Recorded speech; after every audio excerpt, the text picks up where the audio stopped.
You are listening to Food for Worms, the original true grime podcast.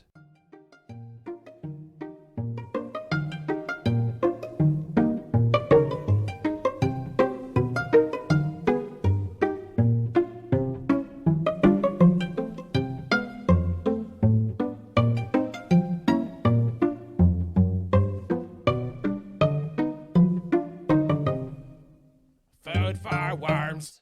I mean, it is goofy because I'll stop at home on my lunch break or like before I go and do my mail route just to go check on my garden. And it's like, oh, you look the same as you did when I left for work. Yeah, You like get in your little tin mail truck and think about that one weed that you forgot to Yeah, put. exactly. So if I don't fucking pack it now, then somebody put some fucking mint seed in my goddamn.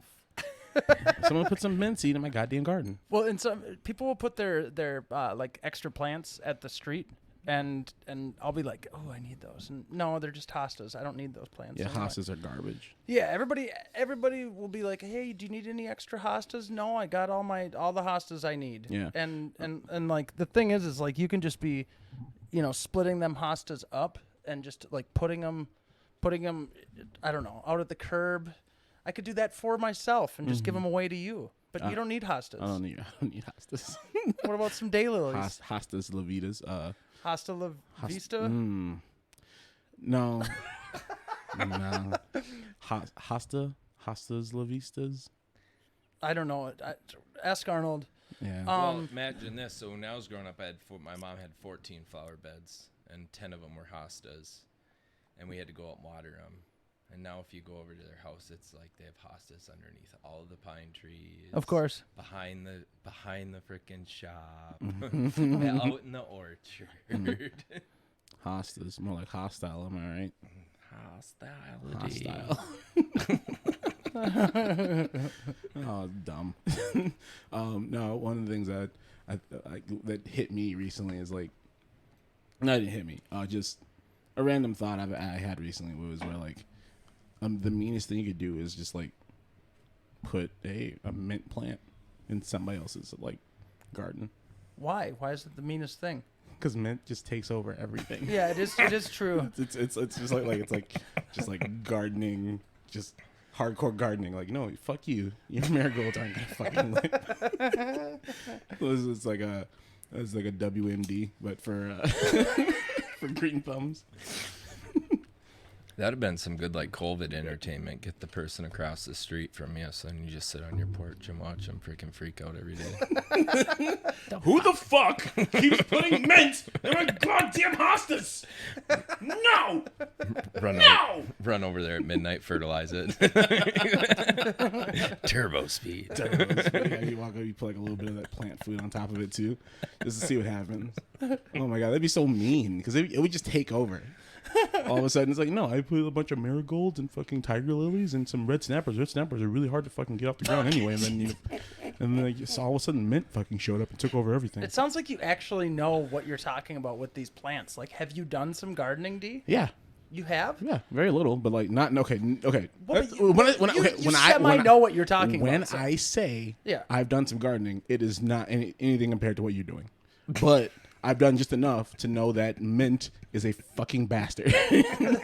That's all D does is plant mint in people's hostas. This is the Food for Worms podcast, folks. My name is Sam. My name is Darien, and this is the Food for Worms podcast. We are a Nate Dogg appreciation podcast. Hanging out today with. I appreciate Nate Dogg. Me too. A good old friend of mine is here this evening. A musician that I played in a couple of different groups with. He's a horn player. He's a guitar player. Pick it up. Keep going. He's a beautiful father. He's a farmer, and he works taking care of individuals in their lives, in their daily lives. Mr. Peter Fradette, how you doing, buddy? Hi, bud. Hi, world. Hi, world. Hi. I'm so happy you're here in the attic. It's been a grip since we've been able to like. Has it been like over a year since we've seen each other and like hung out? Yeah. Actually, and that's like weird. Which was unheard of. Yeah, because I mean, and you were so dedicated when we had the band going on. like Pete was cruising down here. Like Pete lives up north, like an hour and a half, and he was cruising down every week to come here and be like, here because we had a full horn section. Pete was playing sax. And this is with our group Whiskey City Tango. We used to be in a band called Why We Can't Have Nice Things, which I still think is the best. That's the best musical ensemble that I've been a part of at one point. But yeah, I just always loved, like, Pete was so dedicated, and now it's been, he's one of those friends that I can, we won't see each other, we won't talk for a very long time, and then we'll talk, 6 months down the road, and it's just like I just saw him at band practice the other day. So, you know what I mean? And this isn't to diminish it, but I call that a low maintenance friendship.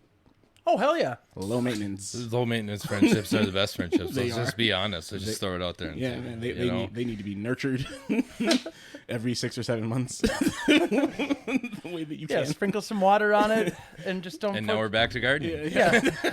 don't put mints in it. Don't put mint. Yeah, don't put mint in that. Don't mix it with the mint. Because the mint will take over.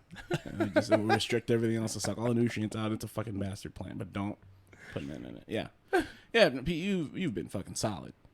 10 years. 10 years I've gotten to be around you and just like well both of you fellas were in my wedding. In my wedding party. I recall. Yeah. Pete I was there. Yeah, me too. Hey, bud.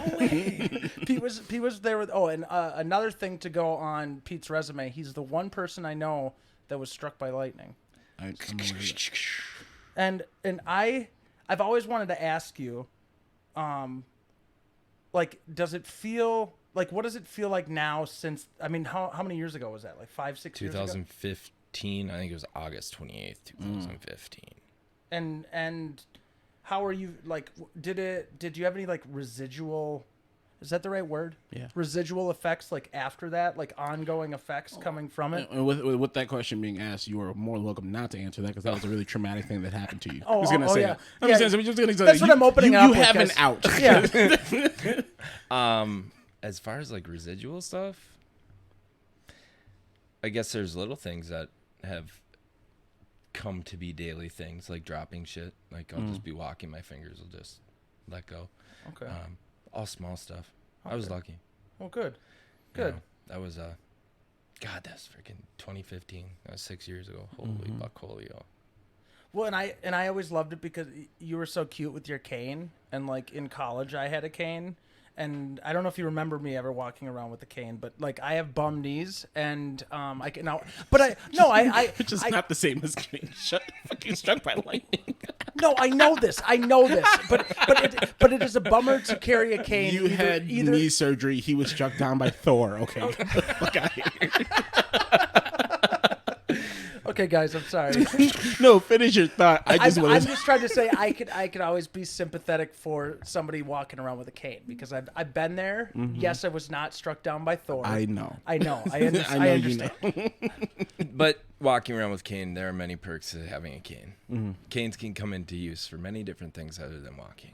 Closing a door. Closing doors or making your point known. Yeah. If you point with a damn cane in your hand, people are like, "Oh, dude, you just pissed. You better watch out. No. He's gonna beat you." Better listen. I always like to hope that folks with canes, like if you roll the dice, someone has a sword inside of their cane. Like it's like Big Daddy Kane, fucking what is it? I keep on the Isley Brothers, Mr. Big. Mr. Big is in the Isley Brothers. There is this persona that Ronald Isley, I believe it's him. It's called Mr. Big, but I even hate saying this dude's name on the pod, but R. Kelly had these videos back in the day where he's like messing with some woman's. He's messing with a woman who's clearly married or some shit. Okay, it's like a whole affair. Yeah. And then Ronald Isley also he has like a whole part in the song. But there's a point where they both get caught. They beat the shit out of R. Kelly and like drag him out to the fucking middle of the desert or whatever. But there's a point where he's like, Ronald Isley's like, someone's about to get stabbed up in here. And then the video, he just from his cane unsheathes a fucking sword. And I know I saw that. I mean, it's the best. If you were to bring up R. Kelly on our podcast, I'd did. say that's no, I know, but I'd say that's the best scenario to be talking about in regards to phrasing that, man. I'm just no. But the Isley Brothers, aren't they like significantly older than him? Because that's who plays Shout, right? Shout, kick your heels up and shout. I cannot I'm pretty confirm sure- that, but I'm pretty know, sure I have it on vinyl. Maybe it's different Isley Brothers, but I'm not sure. Okay, there's only one Isley brother. I mean, there's got to be more than one if it's brothers. Okay, there's one Isley Brothers group. Okay, And there if we there go. is, maybe there's like a white one, but you know they didn't get me from. But I no, hope not. and there is It's our a white gigantic. stepbrother. Right? The Isley Brothers, they've been fucking active. They've been around since like the 50s, maybe a little bit after that, but they've been around for fucking ever. There is a gigantic time break in time between Isley Brothers and R. Kelly, but I know that Ron Isley, and I hope I hope I'm even saying the right Isley Brothers name, but the head Isley brother, Yeah. he's still fucking around. Like you should see his Instagram. That dude's fucking living his life still. The guy's been playing music for like 60 years and he's on Instagram. Hey man, He's killing it on the gram. I'm assuming there's a lot of like older musical artists that they gotta have the social media, right? They gotta stay up to date and whatever. Well, If can you they want imagine? to. Can you imagine the mind blow for those artists? Like what PR for a show used to look like pre media, Right. and now all of a sudden they're just logging on like, oh my god, it's this easy. What? Well, and you can just like say like, oh, I'm gonna be playing a show here. Tickets release at this time, and then dudes are selling out shit within like minutes. And I know that happens without social media, but I feel like it sped up the clock a little bit. I think that happens, but I think that's not an Isley Brothers thing. I think that's like the artists today. That's like the 99.99% of artists can get away with that. I'm just talking about social media in general, how that can like amp up your stuff, like how it gets the word out there quicker that these tickets are even on sale. For sure. Yeah. But I also want to make sure that since we jumped from the Isley Brothers to them being on social media to how social media amplifies stuff that it's understood. I hope the Isley Brothers are selling out shows by putting shit out on Twitter. It's been a So, pandemic. I don't know what the fuck they've been doing. And I'm not. That's not a dig. They did a versus a while ago, and I forgot who they did it against with, but it was they won clearly, and motherfuckers are not surprised. So good on them. So, Yeah. It was good shit. Yeah. Shout out Ronald Isley. I hope I'm even saying the right brother's name. That's fucking great. I'm hoping. I mean, if not one of the brothers, we got some Isley in the world is named Brahma. Somewhere. So, making a shout out. He's to getting somebody. all the Isleys. props that he does not fucking deserve, but it's probably correct. Let's look. Ronald Isley. Why is everybody getting back to me now? I don't know Because you're you're busy. Yeah. We both said Yeah. it, so it's true. I said it the right. Yeah, both of you fucking jinx. You owe me a Coke. Fuck off. Ronald Isley, American recording artist. I've been saying his name. Ronald Isley. This motherfucker is 80 years old, and he's still fucking doing that Killing it on the gram. shit. Oh my Jesus god. Christ. Ernie Isley, Rudolph Isley, Candy Johnson. Yeah, these dudes. Oh, Kelly. Candy Johnson Isley. That's somebody's wife or daughter. I don't know. Oh, okay. But Mr. Peter Fradette, also Yeah. known as Pick It Up Pete, a fellow musician. What have you been up to in this past, weird ass year and a half? You used to be out at the bars all the time playing shows, and what have you been spending your time doing? Being a dad.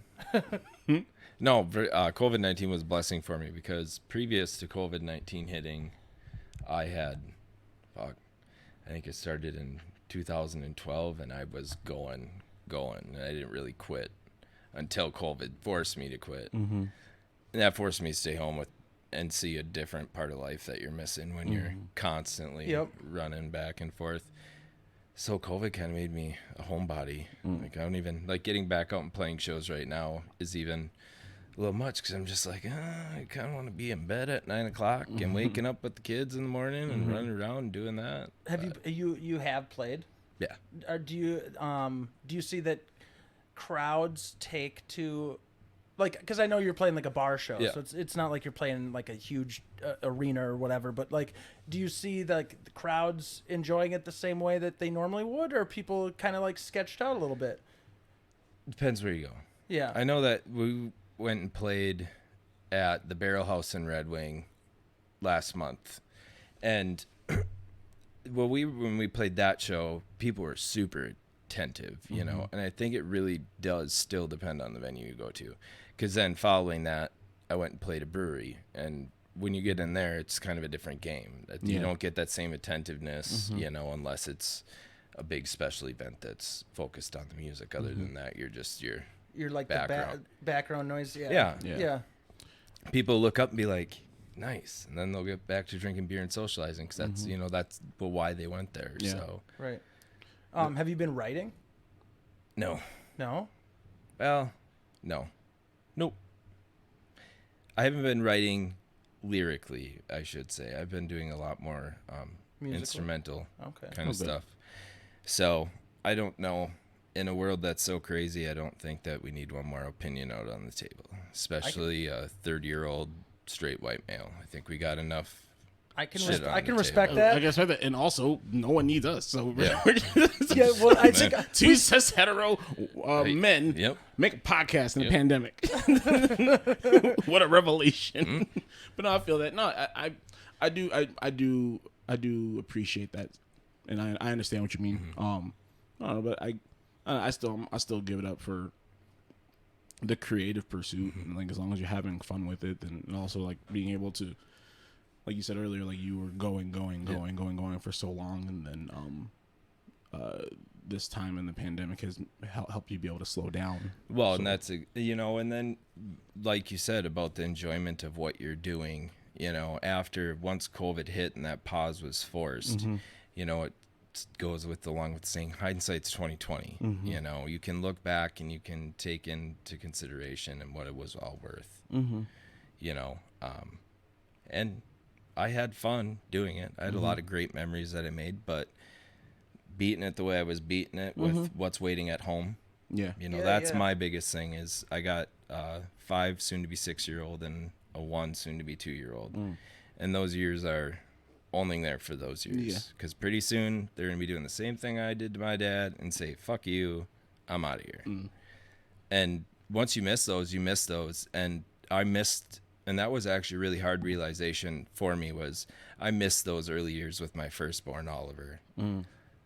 Now, Lewis, my second one, was born a week before COVID lockdown. So I got it's kind of bittersweet because I got to spend all of that early on time at home doing the dad thing. And then while I was doing it, realizing that, oh, shit. Well, You didn't have that. in 2015 when Oliver was born, I just kept going. Because I think it's a big thing to say with becoming a parent. You know, you're like, all of a sudden everything is like of the utmost priority. You need to, you know, if you're going to go chase your dream, you're going to go chase your dream 110% because there are people sacrificing for you at home. Yep. Kind of thing. And it all comes out in the wash, but is it really worth it? You know? Well, I mean, So- and that's the thing is like I've always appreciated your music, and I respect and love you as a human, and I can hear yourself coming out in that. So like, I don't know if like quitting it completely as a pursuit, like I know that you get something from it, but like also just having a different perspective on it. Yeah. Going forward is probably the best thing that you could have gotten from that. Well, and it's all about your, you know, the point of view, you know, and what you want to do with it. I made so many contacts and did so much in those 10 years. And those 10 years, those have been a great stepping stone, right? You know, it's just right now, I'm just not ready to step back into that, you know, role. I'm telling you, staying home. You get snack time, nap time, fucking juice boxes. Three meals in a cot, man. Damn, I'm that's all you joking. need. That's prison. That was a bad joke. So. But, you know, so I still have that same passion, and I love playing. And if I don't play enough in a week, I get pissy and ornery, you know, because it is an out. Yep. You know, it's just sometimes you got to shuffle your deck. Some things got to Yeah. take a seat back while other things step up. Because there's only so much time to give. Well, that's probably not, like you said, it's bittersweet, but that's probably not a bad thing. You know what I mean? Like the just change in general is fucking terrifying. But with everything that's gone over the past couple of years, I think making some changes in our own lives, maybe because of some perspective we've gotten, or some certain things in our lives had to slow down and kind of take a back seat. That's not entirely a bad thing, you know? Yeah, I think everybody did something different with it, depending on what their situation was. Yeah. Like you said, you slowed down, helped you get some more perspective. You definitely have to slow down, but it's like you still have to go out into the fucking world and deliver postal order. And then I had to slow down, and then my entire industry shut down. But we'll see. Then poof, it was all gone. It was still there, but it was definitely just like, hey, man. You could just work. You could work in your underwear from that point. No, again, like I say all that knowing full well that I was very fortunate. Yeah. Well, all three of us were. You know, like yeah. I ended up, you know, not losing anyone, you know, close to me, which I'm very like grateful for, and I feel for everybody that, you know, lost anyone or even had somebody, you know, sick. My neighbor was very sick, and I was worried about him. That's the closest person that I, you know, knew of that was in my life with stuff going on during the pandemic. So yeah. I think it hit a lot of different people out 100 different ways, and all we could really do is be there for them as much as we can be from our homes. right. But that's like one of the most beautiful things I ever saw come out of COVID was the fact that I've always been a very positive person, and positive people know this, but people don't always, you know, like your positivity. You know, sometimes they're like, oh, here comes that positive cuss again. You know, if I'm saying happy, why don't you positive cuss? Yeah, why don't you take that fucking, you know. What the cuss? What the cuss. But for the first time, I think, ever, I always tell people, you know, grant grace. Give grace where it's due. Because we all got our shit going on. You got your shit, I got my shit. And I think COVID really kind of brought everybody to the table to realize that, hey, everybody does have their own shit, you know, and maybe a little bit more leeway. Right. Well, it's not even respecting, it's just leeway. Understanding, like, or like maybe from that time gaining a better understanding of your own shit, and then being able to sympathize with dealing with your shit and being like, yeah, everybody's got shit. I can feel what, D. Your face is. I'm trying to piece these thoughts together, and because I get what you're saying, but like, and I'm trying the positivity. I appreciate folks that have a positive outlook, because for me it means that you're resilient in the face of utter bullshit and chaos, right? And things you can't control. So it's like, even if you're having a bad fucking day, you can still have a bad day. You just don't fucking blow it off on other people. And then that positive, and then people, I guess people, they mistake positivity for resilience. And it's like, no, like, I choose to not like fucking let this thing that's burdening me go on to you, go on to anyone else, but then also to drag me down in such a way that I'm unpleasant. Like, sometimes it's about being that control of yourself, but also what you're talking about is being able to stop and see that everybody else has their own shit going on. Thank you. I found the thread. This is great. Being able to stop and see that everybody else has different shit going on. But in that same breath, this time for all of us to really be introspective and to be able to really think about who we are and who our neighbors are and what the world is. I think that the cynical part of me and the realist part of me also saw that this honestly sometimes did awaken the worst parts in some people, because all they had were their thoughts. right? Because they got to stop. And they had to stop. So then, I don't know, I've just seen some people who just didn't come out this on the other side of it, either because of what happened to them, or I don't know. It's such a deeper thing that and there's no one story that really sticks out. There's just hundreds. And hundreds I get for sure what you're saying, though, because I mean, it's going.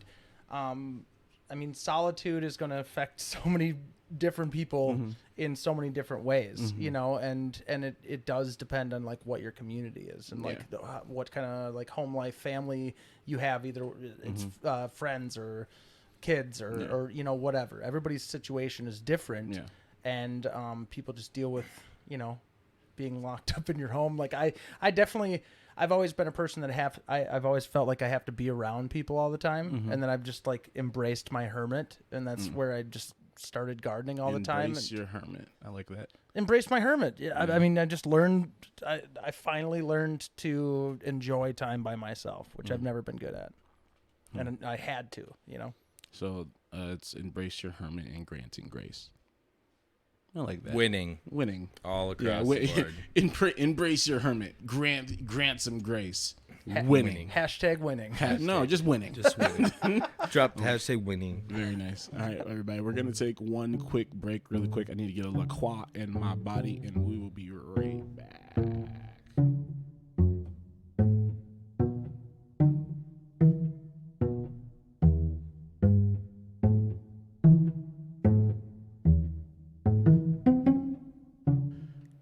Don't say stuff about Jesus like that, Darien. And I'm like, well, Mom, Jesus Christ, Mom. And then she's like, ha, and gets all upset. It was 48 hours that you were. I don't quote me on that number, Oh. but I just know that I had a big head, and it took a long time for me to come out. So I mean, I'm in the same boat, but I mean, there's definitely a reason that I am the only child. an only child. I've heard that joke. I believe it. Yeah, I tore that shit up.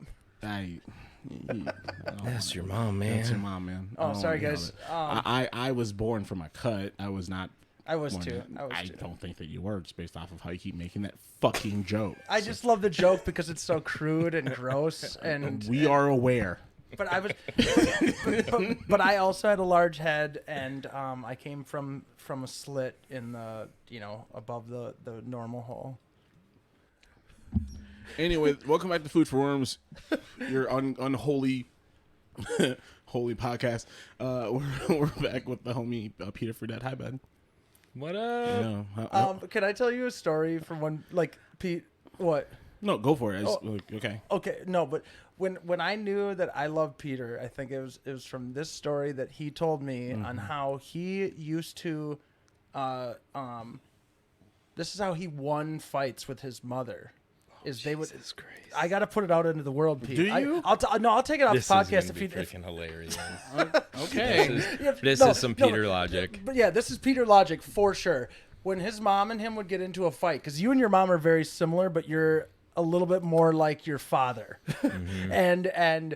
but they would get into a fight, and Pete's logic, you just get fucking naked, and Mom's not gonna yell at you if you're naked. and then you start following her around the house, and she just wants to get away from you. So then the fight's over with. How old? Okay. Okay. You're 30-ish. Yeah, now, no, right? this is nothing as of recent. Oh no! Obviously, I know. A part of me knows that, but the other part of me wants to ask, like, what's the oldest that this tactic was used? Like when did you finally stop doing it? Hey, the last time, freaking 16 or 17. Oh, good. So this is at least 15 years. Oh, good. Yeah. Thank God. All right. Yeah, no, this is some old logic. And not Word. new. But I think Pete and I were like baked on the castle porch, and you told me that, and I was like, "Yep, I like this kid a lot." Well, it gets you out of some hairy situations, and if Or into something. or into something. But if it doesn't really work, it just gives her the time to go calm down before she has to handle the situation. She's like, I brought you into this world. This isn't why I brought you into this world. Leave. and then Pete goes into the room to like go comfort his mom, who's very like upset, and he's still naked. That would make it even more awkward. That's not okay. That's not a true part. I'm making up things now. I'm adding to the story. No, see, you're not enhancing the story. Like, you're making it worse. I know. I know. Hey, Mom. I don't mean to bring it there. No. Hey, Mom, it's gonna be okay. It's okay. Like, honey, like, this isn't how you win arguments in the world. Mom, scratch as you like go to town on your thigh patch of hair because whatever. Thigh patch of hair. I don't know. I've met one person that had like a birthmark, but it was really hairy and was on their thigh. That's where that came from. Well, our buddy Samuel Sterling, he Stop putting.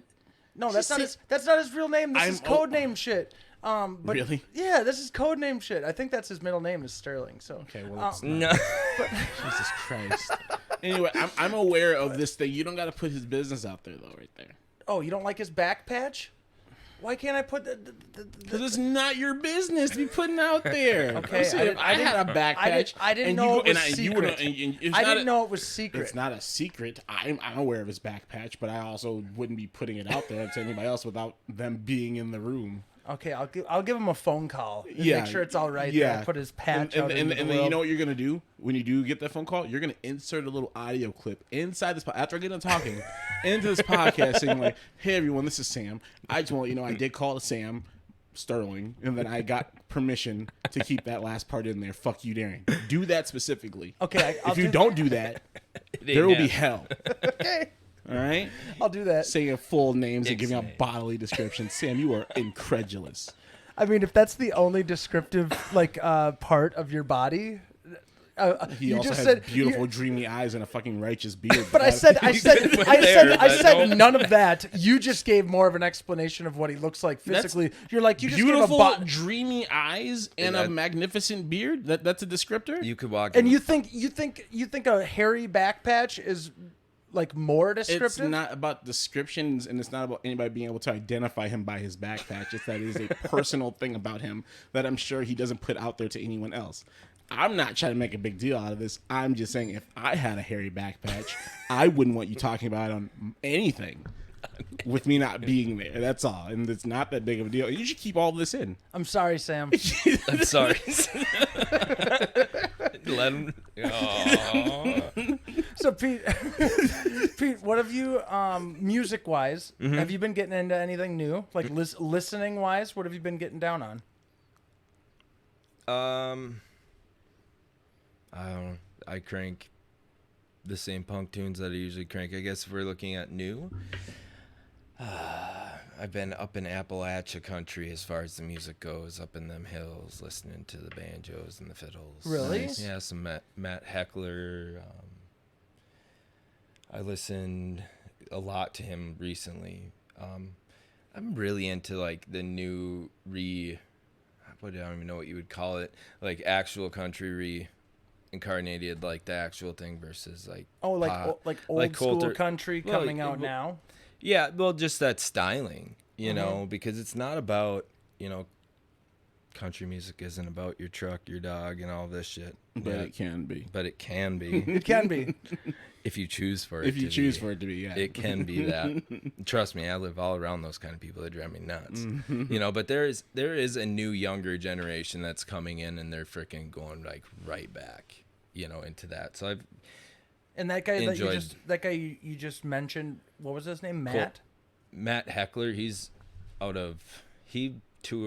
plays with like Benjamin Todd Okay. of Lost Dog Street Band. He plays a lot with him, but he's heavy fiddle, Okay. and I think that's the first thing that, as far as his music, that really got me was you don't see many people with the fiddle pushed up against their chest, leading everything, and or just sitting there as a solo fiddle player and doing lyrics over the top. Right. Especially around Minnesota, that's not really what we see up in Yeah. these areas. That's like some Appalachian mountains. Yeah. to it. Yeah, you gotta go a little far east. For I don't know. I recently I want music that takes me somewhere, else hell to yeah. see something else, to understand a different situation, a different place, a different time. Yeah. I think everything's up in the air in the world, Yeah. and I know nobody knows anything now.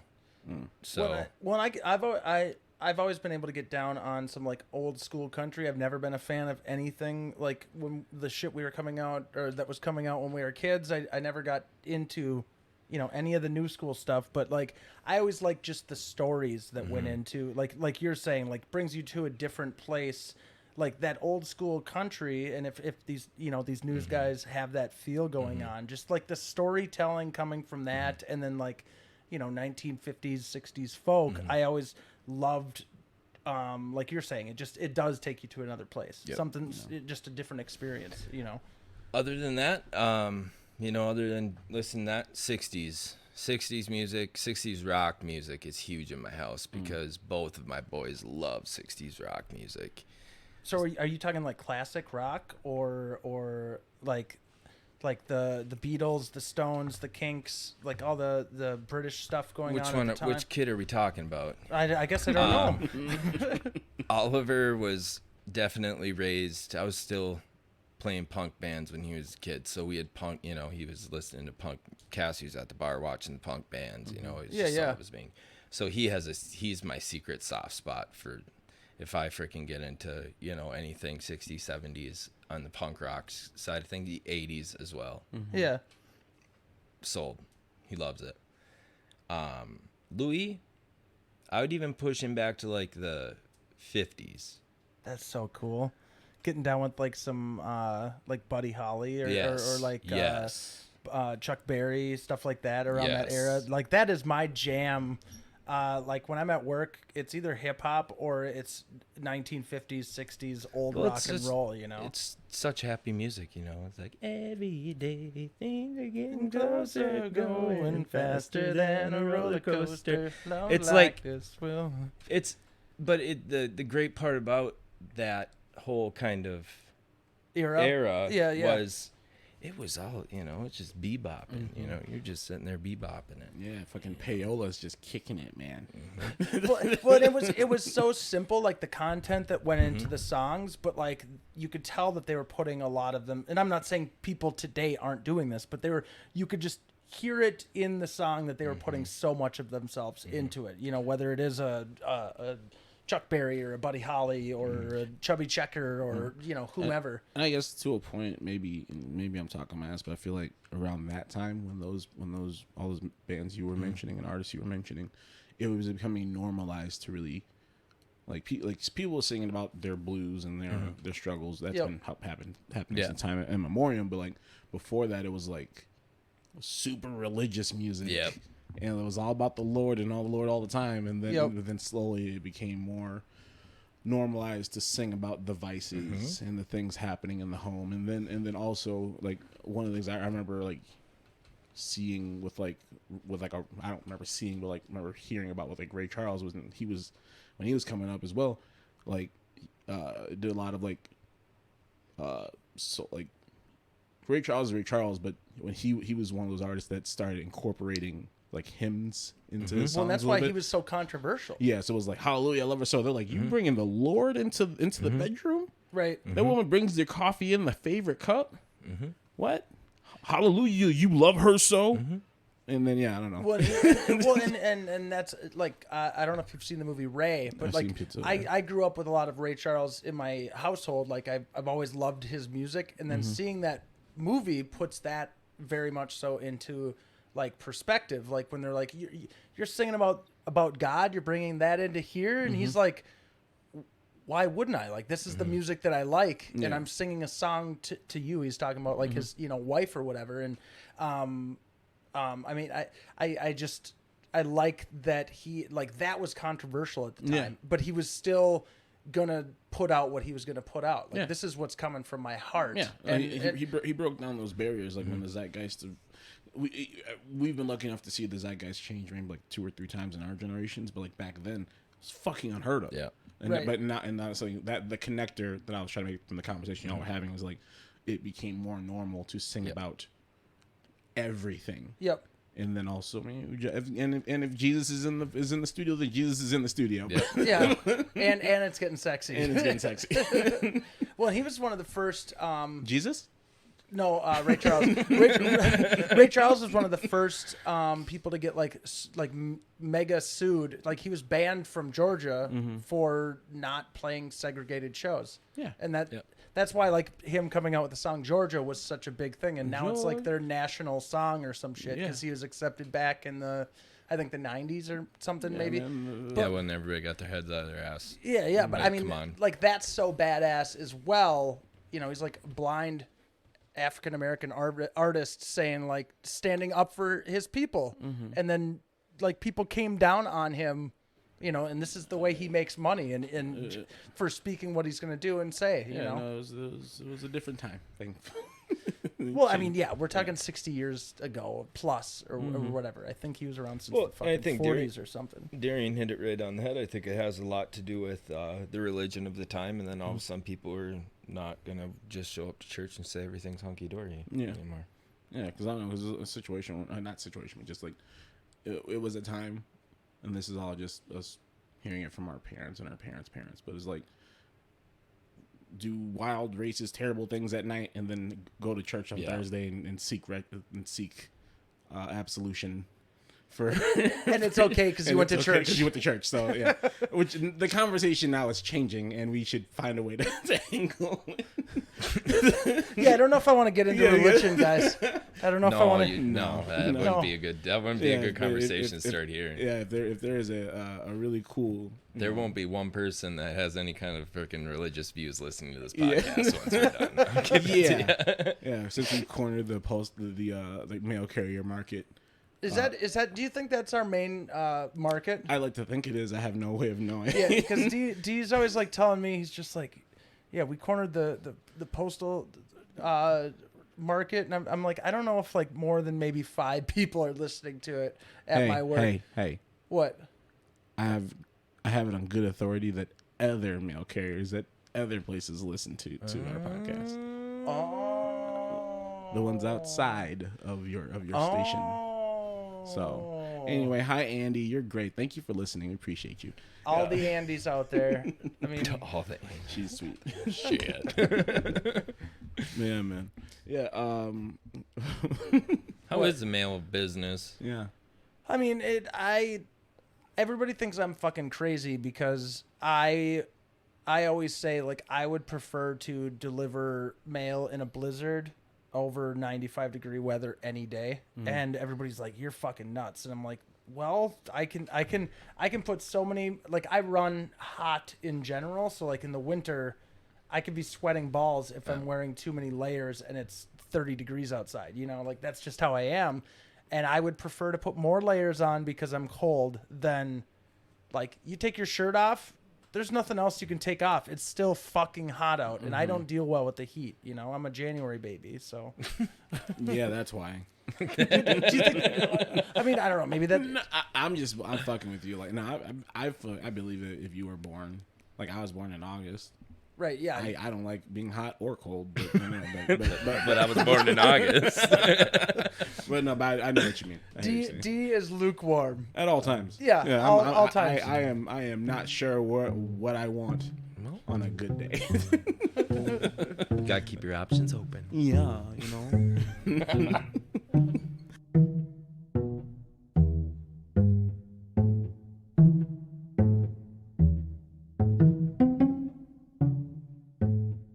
For Peter's 21st birthday, he took me out. Why? Because I was like, hey, do you want to go out? You know, it's your 21st birthday. Pete wanted to go out for the night. So I had no money. And Pete had just gotten paid. And he's like, no, we're going out for my birthday. And we got belligerently wasted. And then, you know, late in the night, he and I are doing bullhorns in the middle of the street. And we're like charging each other and ramming each other at like 2 a.m. I'm so glad both of you procreated. Yeah. Yeah, we got kids now. Yeah. My kids do similar things. But I remember waking up in the morning and like Pete was in like a small 1-bedroom apartment and the bathroom was right off your bedroom, right? Yeah, and Pete's on his bed. My feet are on his bed. My ass is on the floor of his bathroom, and my head is on the toilet. So that's how close his bed was to the toilet. That sounds really convenient. Very.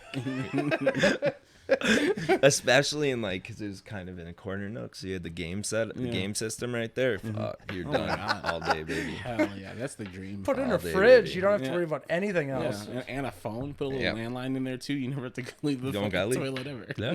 But we were like, Pete and I were tight from that, from like that era on. Like that's when we like got close because I was dating Brooke when I met and got close to Peter, and he was dating her roommate.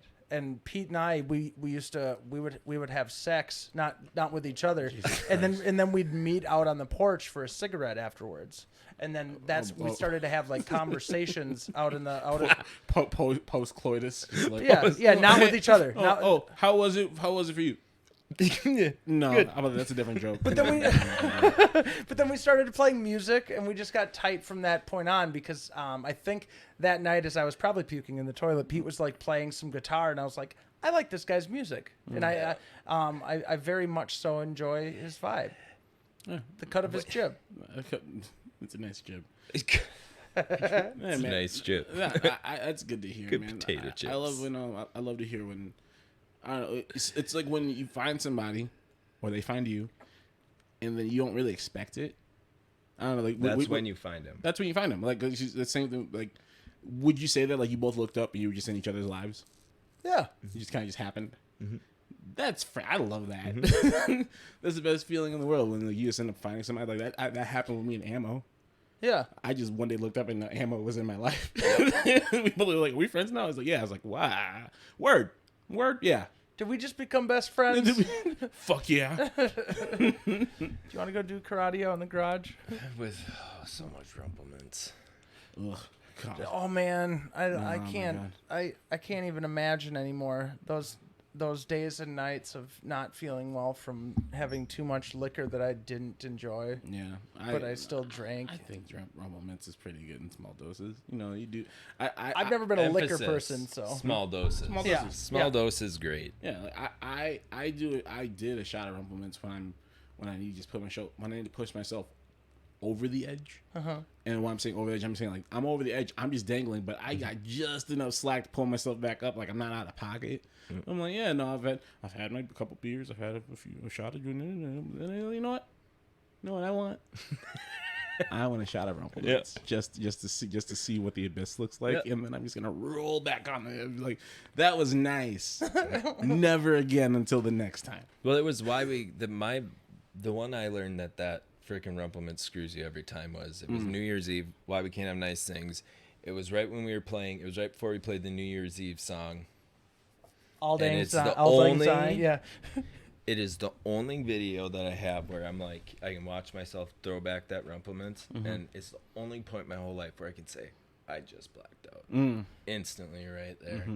Well, and that So song now that anytime song I- starts with Pete playing sax, and it's actually like spot on. He's hitting all the notes and everything. Well, that's because I can play like in I think everybody has like instruments they can play while they're drunk, like better than others. And saxophone's just mine. I can So probably do you think you up could play until that? Do you think you could play that better when you're drunk as opposed to sober, or Now? you just play it better than other No, I instruments think when you're drunk? I think that all goes with your lifestyle, right? So when you're out and you're playing the bars and you're freaking, what do they always say? Practice how you play. Right? So if you're gonna be freaking 6-pack in the bag, you practice 6-pack in the bag. So you never really know, can you play sober or drunk? 'Cause you're always sitting there with the cards trying to match them up, so you can. Yeah, I get what at the end of the day, it works, Yeah. right? Now, hindsight, sitting where I'm sitting, and now that I'm not doing that anymore, I could probably pick my saxophone up and play way better sober. And I love it because I don't. That's just one more thing, right? When we used to go to band practice, it'd be like, let's go to band practice, and you'd be like, oh nope, can't start band practice. I got to get 3 beers in. We got to start drinking. We got to do that. And that when just we had a leads crew, down. we had a crew of 7 deep when like Pete and I were in our most recent thing of like that ended a couple of years ago, but like 7 dudes wanting to get 3 beers deep, it could take a little bit. We could all be hanging for a couple hours and then go jam for an hour.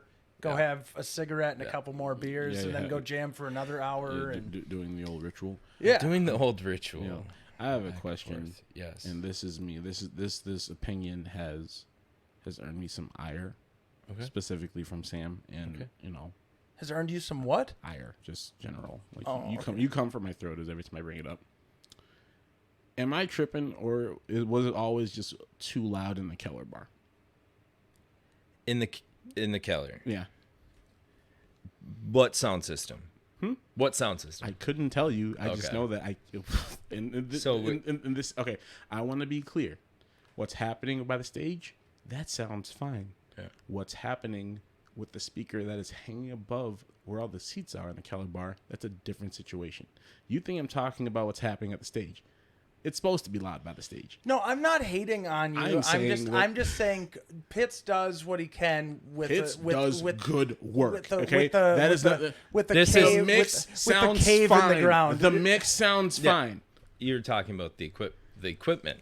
Is it the equipment or is it just too loud? Well, it could be either or. I know. I'm just being a dick at But this point. but it's a good question because these are, I still remember playing a show back by the dartboards. Chris Pitts just started mixing music. Yep. We were on the floor still. There wasn't even a stage. There was nothing. And that sound system was not the best. Well, now it's like when they started playing shows down there again. Yeah. Because that used to be like a big spot. I forget what it was called. Like my mom told me it was one name. My dad told me it was another. Like that's been different bars and the red carpets always existed, but the Keller wasn't always the Keller. Yeah. But they had shows down there back in the day. But they just started doing that again when the Rocks and Tab closed, because I got to play a show there in my Vigilante Superego, and then I think we only played there once, and then it was down to the Keller bar for good, and they never let us upstairs again until we moved away. Until you got the fuck up. Well, so those times that was sound system number one. Then when they built the stage, they got another sound system. And then they updated the sound system again. Then I'm talking about the second sound system. Okay. All right. Yeah. And for me, it's not this. It's not the quality. No, and it's not the mix. It's just the volume. It is the volume, and it is of my opinion that there is a speaker that hangs above where everyone else sits in the far back pile of the tables, and it is the same exact volume as the one that is on the stage, and it is ridiculous. And I feel like a fucking 70-year-old man being like, it's too fucking loud over here. And I've been bitching about it for at least 20 episodes.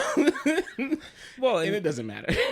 You know, that what brings, so this, the Barrel House in Red Wing that I just played, because that's so that can be a deterrent, when you walk in and all of a sudden go boom and it's up in your face and right there. That can be, if you're just looking to come in and get a beer or come in and get a drink, that'll deter you. Oh, sorry, Mike. That'll deter you out. But I think that people are getting a little bit privy into that knowledge. When we were in Red Wing, guy pulls out his phone, decibel meters, and he's actually measuring the decibels, so then he knows where he's at, so then he can drop it so people actually can, enjoy themselves while a full-blown punk band is just throwing down. Go and do anything. Yeah. And that was his big thing. He said people don't like punk music because they just think it's always level 10, crank it to 11. Well, it doesn't have to be that, because there is content behind what they're doing. I feel seen. Well, I haven't been like coming at you angry. I don't think this is a bit. This is a bit. I don't think you've ever been angry about it. Okay. You were saying I was coming at you with a bunch of ire, and I didn't. Oh my God, that was a joke. I didn't. But we haven't talked about it off air, so I haven't known. Oh no, homie, this was a bit. No, I feel like the dumbass because we're explaining that it's a bit while we're on the fucking mic. No, it's just I just funny because I've like back in the day I was on like on a few dates. Early 20s, I came up from Minneapolis to St. Cloud. Like, I'm on date 10, and let's go. And we're sitting down and talking to the girl. She's like, I'm like, what? And I look up and there's a speaker right there. I'm like, is that speaker the same? And I was like, I've thought this for 10 years. Like, is that speaker the same fucking volume that's on stage? I'm like, I look at Chris Pitts. He's just at the board, just doing his fucking thing, back turning. I was like, motherfucker. And then do you want to go up to the martini bar? I think we can hear each other there. Yep. Well, the battle I've always had with when we were like booking shows and we were playing all the time, because it was either one of two things, sometimes both, but one or two things. Guy he was on point and could run all the sound and kill it, and the other was he was a nice guy. Oh, but he's so nice, but his mix is garbage. Yeah, and that, like, I learned that just playing like so many different places. Like, there are a bunch of people that have both, but there are so many people that, like, this guy knows exactly what the fuck he's doing. He's so in on it, but he wants nothing to do with anybody that's there. He wants to get this show done as soon as possible, and he wants to get the fuck out of there. And that is so many dudes, and there's so many people on the other spectrum that they're so fucking nice, and they're so into chatting with you and hanging with you that they're paying half the attention they should be to like what their mix is. You know what I'm saying? I'll take the douchey guy most days. Yeah. No, because you want like, for me, it's like you walk into it, as soon as you walk into a club, there's this whole rule. As soon as you get the first person you talk to is some person, then I'm going to talk to the first person that I talk to. But when I do have the honor and privilege of meeting whoever's mixing us tonight, I'm like, hey, it's nice to meet you. Nice to talk to him. Like, not most, but is there a stigma of like some sound people being curmudgeons? Definitely. But you got to think of what they got to deal with. Oh, no, for sure. No, I firmly believe that the sound people, they should be paid more. And they're the first people there. They're going to be there when you're fucking done. They deserve it. Mm-hmm. They deserve to be fucking treated with respect. So that's not for debate. But they can definitely be like some fucking curmudgeons, and you just walk inside, you're like, hey, my name is so and so. This is what we're doing tonight. If anything, how you advance your show, if you're even able to, determines how your relationship is going to go with this person. What sound people, engineers want to know. They want to know what they're walking into. Yeah. So you have the opportunity to be like, hey, this is what we're bringing. This is what we're going to need. We'll see you at 3:30 sharp. Well, we were for always, load-in and sound check. We were always pretty damn on top of like telling them what we needed. It's just that we had 7 fucking guys. Yeah. And so it's just like, it's a grip of shit that they had to figure out, even though we were all on top of our stuff. Like, for the most part, I think all of us kind of handled our own thing when we were like loading up on stage. Well, and I think that boils down to like the size venue that you're playing For too, sure. right? You know, Yeah. you got you're gonna run into a bunch of different sound engineers on the dive bar scene. You know, you go bump it up to the bigger stages.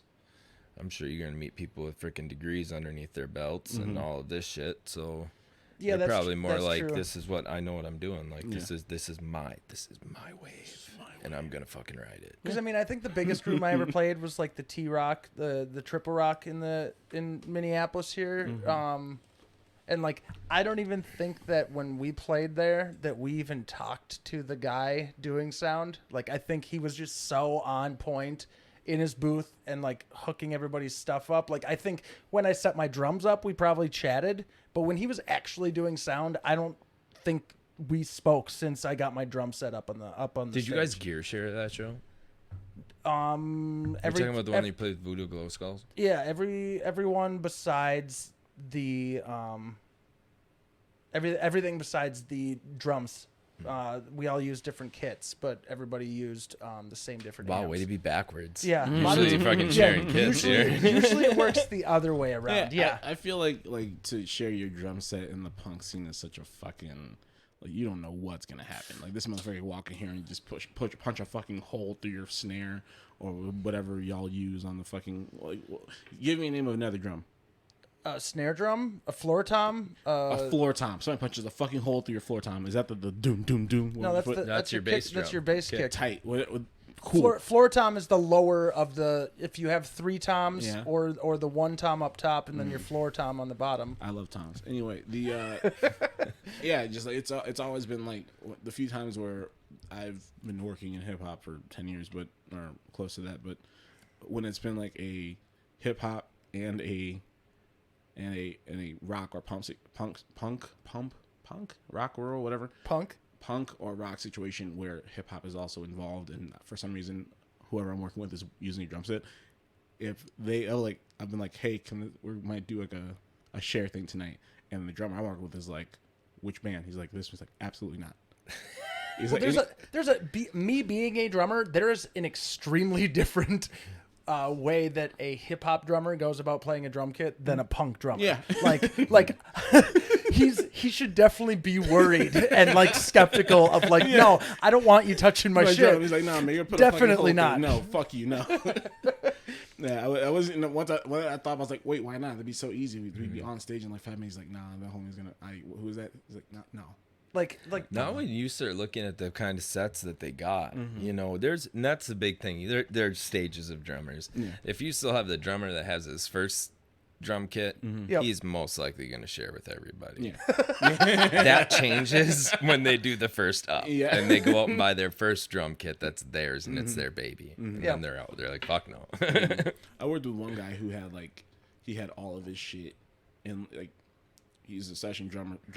Comes in, he'll do the show, and then he'll be like, all right, I'm leaving. And he just packs all the shit. He just goes. Like, there was one time we did a show and he played it that afternoon, and then he packed all his stuff and then put his stuff in a van, and he was driving to fucking LA that evening to go do something else. And I was like, it's always a pleasure working with you, but he was it was more of a job. no, it was his job. Like, he plays fucking drums. He does something. He had something going on. He just happened to be like, I'm free for this Yeah. afternoon. That's a different level. Yeah. You know, once you, I think it's really funny. I think a lot of people want to push to go touring and everything, go get out on the road. But once you start doing that, that's a different game. Yeah. You know, you're playing this whole just playing music and showing up at the bar, that didn't happen. You know, that's not what it is. And what a rude awakening if you think that's what it is. At any point, like when you two were finally like, when you two were like, I want to make music, I want to play music. Like, what were your expectations when you were first like, or like what like expectations and hopes? Like, what were your hopes when you first been like, what was making it to you when you were 21 and 22 thinking about jumping into music? Well, I think with because I was in my Vigilante Superego with Tony and Robert before Pete and I ever played together. And with that group, I felt like at one point, I think that was like the group that I thought that we could go somewhere and do something. And later on with Why We Can't Have Nice Things, but Whiskey City Tango, I was a little bit more realistic with the later groups, like not putting so much high expectation on it. Okay, but so that's your later groups. I'm talking about, but when you were When Pete and I started playing? no, when you first started. I was like you when you're playing punk rock. Like I've been into punk rock music and ska music since I was fucking 13 years old. So I was the kid in my fucking room jumping on my bed playing air bass guitar, acting like I was Mike Dirnt from Green Day. You know, like I did that shit. So I never thought that I was of that caliber of a drummer, but I loved being on the stage for such a long time. And I think my dream was that for a little bit, just because the fact of being a musician that you could make money being on the road, that's a fucking appetizing endeavor, you know? But also as your life changes and where you're at changes and your outlook on life and perspective, what you have time for, I think the later groups, like when Pete and I played together, we played in two different groups, Why We Can't Have Nice Things and Whiskey City Tango. I think with Whiskey City Tango, it was, for the most part, let's have as much fucking fun as we can have with each other and put out good fucking music. Because that's the group I think we put the most into writing music. Why We Can't Have Nice Things was the most fun fucking thing that we ever did. Because it was so just haphazardly, it just came together. And it was like Pete wrote a song about a fucking ostrich that's still a fucking banger, and people go nuts for that shit. And I don't know, just the way Paul wrote the songs and the way that organically just like came together. That's still my favorite group that I've ever been a part of. Pete, same question. Oh, I've been on a roller coaster. I started acting first, actually. I was in my first play when I was 9, and my last one was when I was 23. And that was play after play after play after play after play. So when I started then I wanted to be, you know, Chanhassen. Like, I'm going to get on all these big stage, become part of a touring troupe and do those things. Now, when I reached 23, I was playing guitar at that point in time. And it was right around the same time that I met Sam and all those guys. I had enough of, because the one thing with acting, not everywhere, but in central Minnesota, you're doing somebody else's play, and I was sick and tired of doing other people's stuff. I don't want to come on this stage, learn the same damn song that everybody else has sung and do it. I want to do it myself. And once I got to that point, you know, it was, you're always shooting for the stars at first. At first, you want to go big, but I think about halfway through it, I realized that I reached what I wanted to do, and I've reached where I want to be. You know, I feel if you make a music 24/7, you're going to lose your passion of it. You're going to lose your love of it unless you work really hard to keep that and juggle that. Thank you for saying that, because that's some of the conversations that we've had where it's like, they've been short-lived and we haven't really unpacked it too much, but it's like that, what is more important, passion or passion or not hard work, but yeah, I mean that was in it, but like when passion turns into a job, I think is like a part of this conversation as well, you know. It's not when passion turns into a job. It's like you can be passionate all you want, but passion isn't going to get you there. It's like, it's about because you can be passionate, but then it comes down to like to talent and then Because- hard work and then resilience. Well, and Yeah. you know firsthand about what I'm about to say. You know, everybody wants to think about going and being a part of a band and going and being this musician or this singer that's going to get on a mic. That is 1% of what the hell is going on. That's your show. There's 99% of it is footwork, you know, and getting that footwork done and doing that, you know. And being personable. Yep. And being able to do it professionally, I think it is just a fine line. A, you have to have talent to do it, of course. B, it's a fine line of being able to do the work.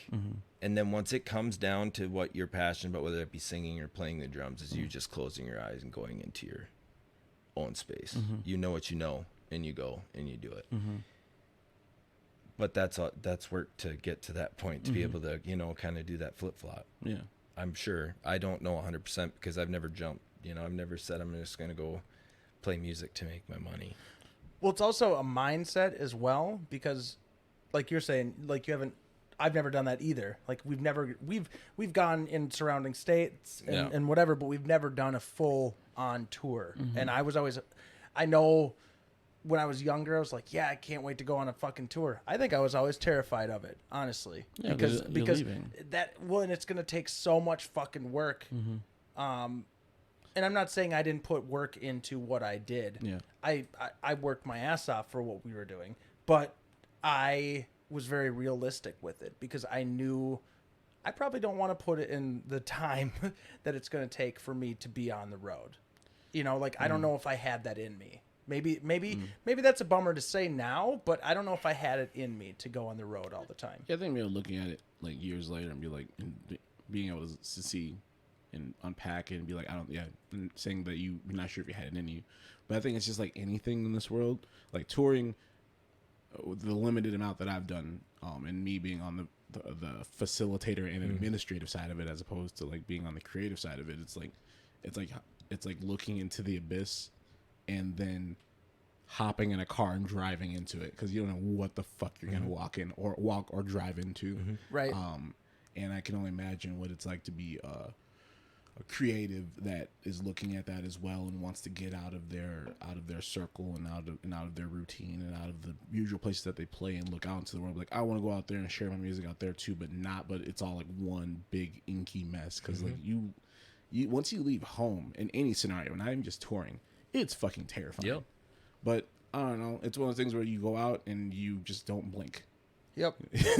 Like, and that's the thing. And then you come home. It's just, yeah. What are you about to say? Well, it's you have to go out there and do it. Like once you start it, it's like, okay, we're gonna go do this thing. Let's go fucking do it. Yeah. Let's go balls to the walls into this thing, and not look back till we get back home when this tour is done or whatever we're doing. Yeah, and then that's also it's just like anything. It's just repetition. Yep. It's just like anything that you do. Learning a guitar, learning how to sing properly, playing Call of Duty until your fucking kill to death ratio is where you want it to be. Cody. It is exact. It's just practice and repetition. And touring is doing it a bunch of times until you get a rhythm. You know what the motions are, especially if you're going back to a place where you've been before. But it's been interesting because as the internet and the information age is really taken hold, and the whole generation knows what it's like to grow up with the internet. Yep. So much stuff is more accessible and knowledge is more accessible. Yeah. And we're in like there are ways that people are able to tour now starting that motherfuckers was so far removed for people trying to tour 15 years ago. Right. And then further out. So I don't know. It's just yeah. Well, and I always like to read when I do read a book, it's usually like a biography or like a band memoir or something like that.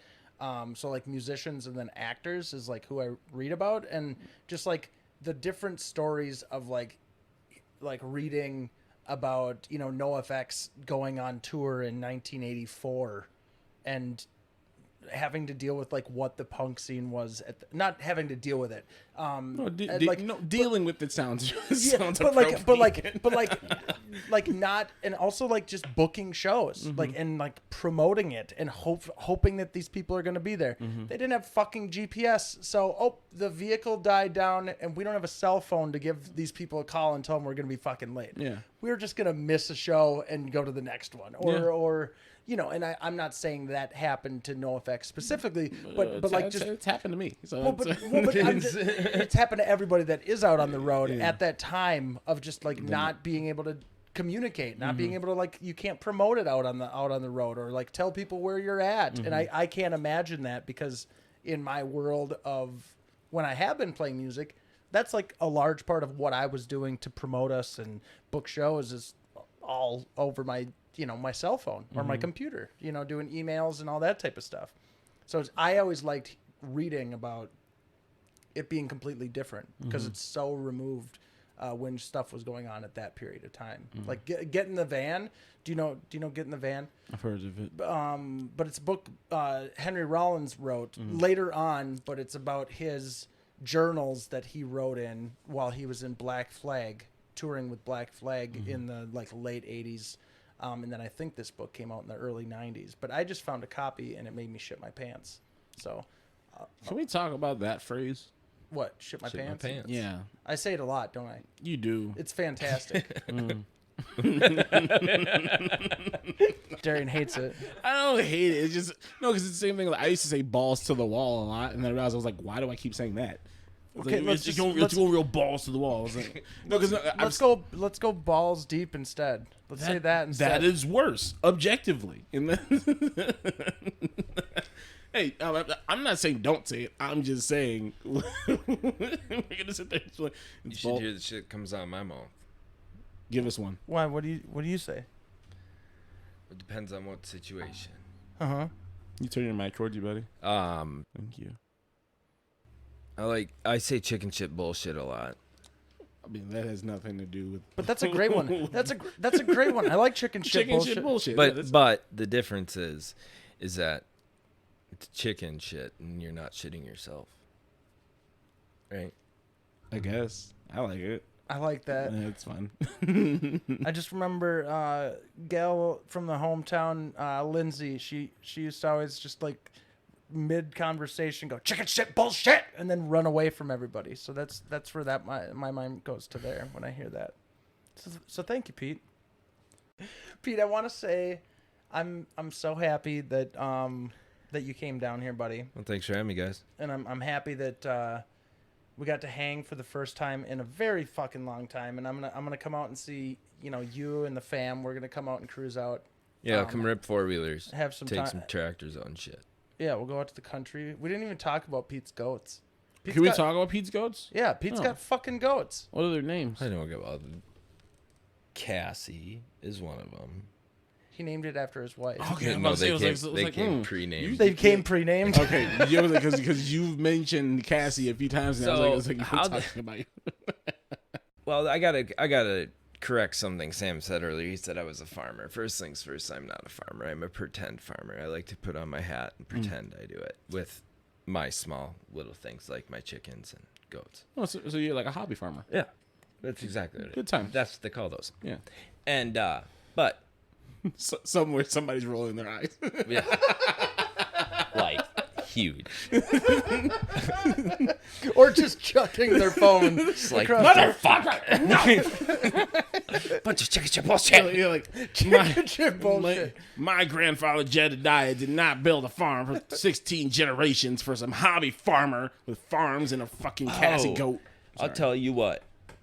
I wish that we could still farm like that, but you can't even farm like that and make money. I wish Jedediah was a normal name. Fucking Jedediah should come back and smack a bitch. All right. Anyway, past point.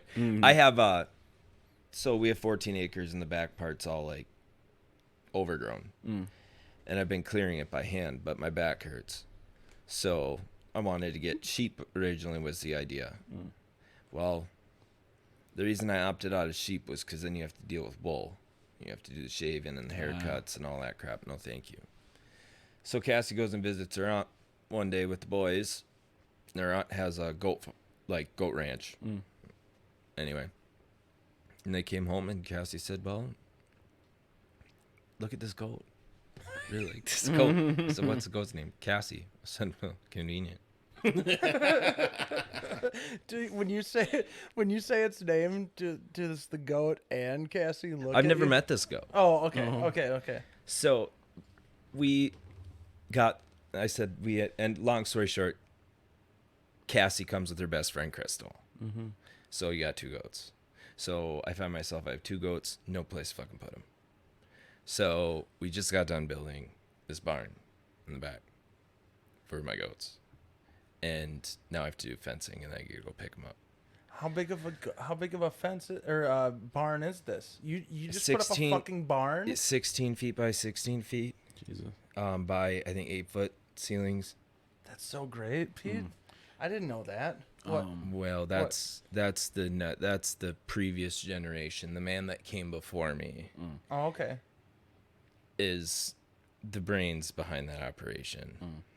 And then I'm just the legs. But anyway, long story short, goats are coming, but Oh, you meant your dad. yeah. I thought you meant like some old man leaving a building behind. You know, it's like you are on my wheel. We turned dad's hog pen parts into a goat barn for free $99. I built this whole barn. That's pretty fucking and smart, not man. spent much. But you want to hear the greatest thing about this? Yeah. Yeah. Because I don't think anybody from Forston's going to hear this podcast. Middle of nowhere, Minnesota. Yeah. So I'm not Forston. I'm technically not even supposed to fucking have goats in Forston. But the front part of our property is in town. And then it goes back 14 acres of complete overgrowth, right? So this isn't even close to the front. So I think I should be opted out. But I'm incognito doing this, so he might come and knock at the door. I already have my plan. I'm just gonna be like, who's goats are these? You mean you're talking about my therapy goat? Oh, dude, that's so fucking smart. Oh my God. All right, well, You got to get it one of the vests. Hey, somewhere now somebody is rolling their eyes. Before, as opposed to before being a hobby farmer. But right before we go, though, I actually have some dear friends of mine, the Boom family. They also have like a little hobby farm out in the boonies somewhere. But I rolled up to their daughter's birthday party like 6 months ago, and maybe earlier than that, but they have just goats as well, but like the full like just big ass ram fucking horns just roaming the property. So I pull up and I just walk out of my car. I see all the kids running around, and then like I just walk up to the gate, and then suddenly every animal that just doesn't have a place just walks over like, "The fuck are you doing?" And they walk to the gate like this, and they just look at me all the time, and they're just following me around. I got a gift in my hands, being like, "Am I gonna get fucking rammed?" Like one of my actual fears is like being on one of those videos where it's like I walk in somewhere and then I don't see that goat, and the goat just jumps me or some shit. Boom! I get fucking knocked over, and it's like then it's on YouTube, and then I'm like being upvoted on Reddit. I don't think I could like emotionally handle that. I think it'll get upvotes. I think it would too. I would upvote it. Thank you. But Peter Fradette, I want to say I love you.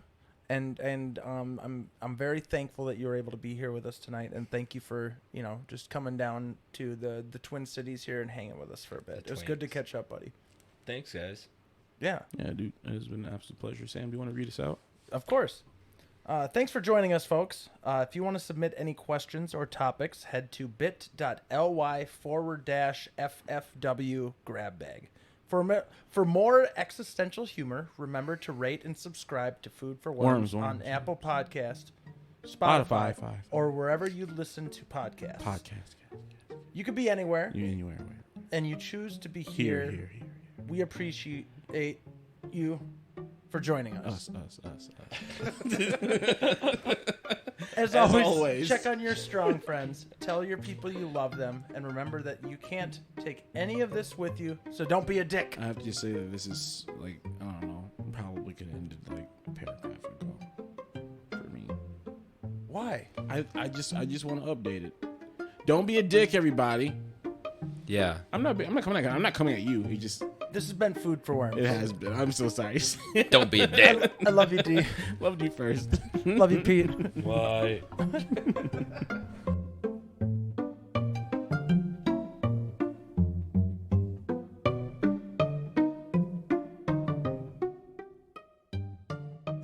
Food for Worms podcast is a Kiss Kiss Gang Gang production. It is recorded and mixed by Sam Sarver. Executive producers are Darien Washington and Samuel David Sarver. I don't know why we're talking like this. Theme music is by Muffins by Dresden the Flamingo. Find us wherever you get your podcasts and hit us up at foodforwormspodcast@gmail.com for submissions and inquiries. or stupid questions. Yeah, we're getting our lunch money back from our school bullies. What?